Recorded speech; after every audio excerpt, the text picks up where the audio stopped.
Hey there everyone, I'm Patrick Ferguson from Skull Splitter Dice here with another D&D 5e guide. One of the 5 base uncommon races in D&D, the Dragonborn, much like the tiefling, immediately sticks out even in a high fantasy world setting.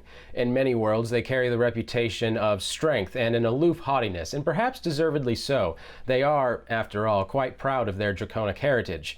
You'll find that playing a Dragonborn carries with it a lot of unique situations for role-playing and gameplay, and I want to go over everything that you need to know to create your own Dragonborn character in today's video. One of the most important aspects of any Dragonborn character is understanding their connection to dragons. You can't really separate the two without robbing yourself of everything that makes the Dragonborn just so interesting. Their names, clan names, their featured skill, and even their appearance are affected directly by their dragon bloodline.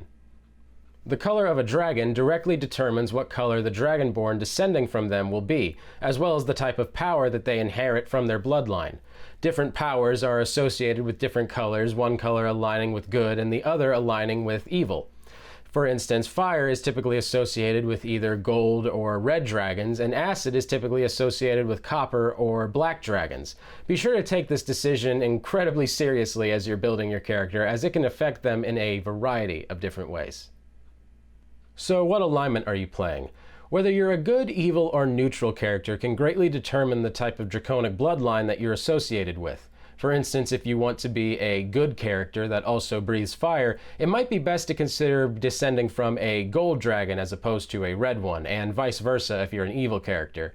Don't think that this is a set-in-stone rule though. Like a lot of things in 5e, it's sort of open to interpretation, and you're more than welcome to change it if it fits your character a little bit better. More of just a framework type of deal. So if you want to play that good paladin character that also happens to have red scales, go for it. So let's go over some common characteristics of the Dragonborn, starting with their language. Dragonborn are able to speak Draconic, which not only means they can speak with each other and dragons, but also other creatures that might know the language, such as kobolds and lizard folk, for instance. They are often very clan-based, much like the Scottish Highlanders of old, if that gives you a sort of good historical reference to work with. First comes family, then comes clan, then comes the village, and then comes the individual, far after all of that. Dragonborn in 5e tend to be a little obsessive when it comes to the commitments they give themselves. For instance, if they practice magic, they're probably also obsessed with mastering that skill. Or if they're a warrior, they're probably obsessed with mastering the weapon that they wield. As a result, paladins and clerics tend to make a lot of thematic sense for a Dragonborn, since they're also obsessed with servicing something that's greater than themselves. Outside of their respective communities, Dragonborns should expect to get a bit of a weird reaction from the public, as even in a high fantasy setting, they're not exactly common. And this is understandably so. They're dragon people, after all. Other things to think about would probably be how dragons would perceive your character, or perhaps even groups of people that idolize dragons, such as kobolds. So what class should I play as a Dragonborn? Well, Dragonborn get +2 to strength and +1 to charisma, which makes them seem tailor-made for playing a paladin. And considering that the D&D battle between good and evil is often represented as a battle between the good dragon god Bahamut and the evil dragon god Tiamat, this seems like a really good thematic fit to play. However, if playing a paladin isn't your thing, totally understand, then you might want to consider playing a martial class because of that +2 to strength. Something like a fighter or a barbarian would go exceptionally well with this. On the magic caster side of things, classes like sorcerer, warlock, and bard are good picks because they're all charisma based. However, I would say thematically that sorcerer is probably the easiest to justify if you're going for a pure caster, as the sorcerer class even has draconic bloodline as one of the major roots that you can take from the main book. However, I would say that choosing certain roots from Bard or Warlock can also offer some very interesting builds and even more fascinating backstories. There's definitely going to need to be a little bit of backstory in order to make these make sense, but you can definitely still play these while fitting into the Dragonborn sort of culture and fit. The key with these classes is not only that they are charisma based for spellcasting, but also because they offer certain roots that rely on combat, meaning that they'll get full advantage of that +2 to strength. For the Bard, the College of Valor from the Player's Handbook or the College of Swords from Xanathar's Guide to Everything are both excellent choices. These are combat-based bards that give you magic, extra attacks, and allow you to take full advantage of your opening stat boosts. Most interesting would be deciding how your character became this way, whether it be because they didn't fit in with society, because they wanted to play music and tell stories, or perhaps they just are so proud of their Draconic history that they wanted to tell the world through song or poetry or whatever it is your bard Dragonborn does. There's a lot to play with here while developing your battle mage type character that can do some serious work while offering a lot of opportunities for interesting roleplay.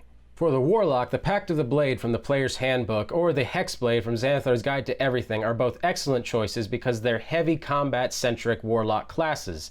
Here, the limited magic of the Warlock supplements the ability to tank as a mainly combat-centric figure with some neat tricks up their sleeve. Perhaps most interesting for this route is the backstory. Coming from a proud Draconic bloodline, what exactly happened that caused your character to make a deal with a non-Draconic entity and to become a Warlock? This is something that I think is probably very interesting with a lot of characters that choose a sort of outlandish build for their otherwise stoic character. Be sure to have fun when naming your Dragonborn character. Although not as over-the-top and outlandish as a gnome, for instance, Dragonborn names still have a lot of really interesting dynamics to them. For instance, their clan name actually comes before their first name, and their names tend to be a bit more regal and formal than others might expect. There's a great list of examples inside of the Player's Handbook if you need reference. Clan names tend to be extremely long though, as you'll notice, and as a result, a lot of players will shorten them or give an abbreviated version. Back where they grew up, many Dragonborn will have a nickname given by people close to them that often describe how they were in their childhood years. Something like Hider, Climber, Wailer, something along those lines will often stick with them up into adulthood by these same people. However, Dragonborn are probably not too willing to share these childhood nicknames with people outside of their clan. So what are some examples of a Dragonborn in popular culture? Well, there's obviously the Dovahkiin from the Elder Scrolls Skyrim. However, the Dragonborn in that franchise is obviously very different than what Dragonborn are supposed to be in the D&D universe. So for a multitude of reasons, I don't really think that quite counts, or at very least doesn't really pertain to this conversation.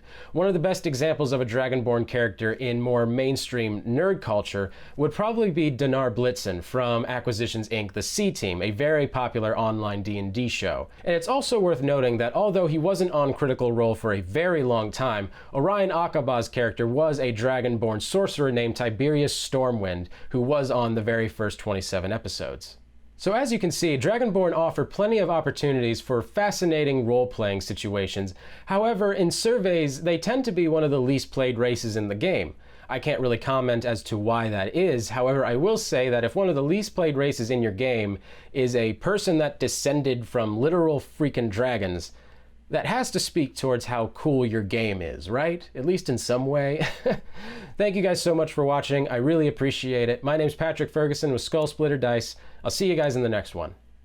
Thanks for joining us. Don't forget to like, comment, and subscribe so you never miss out.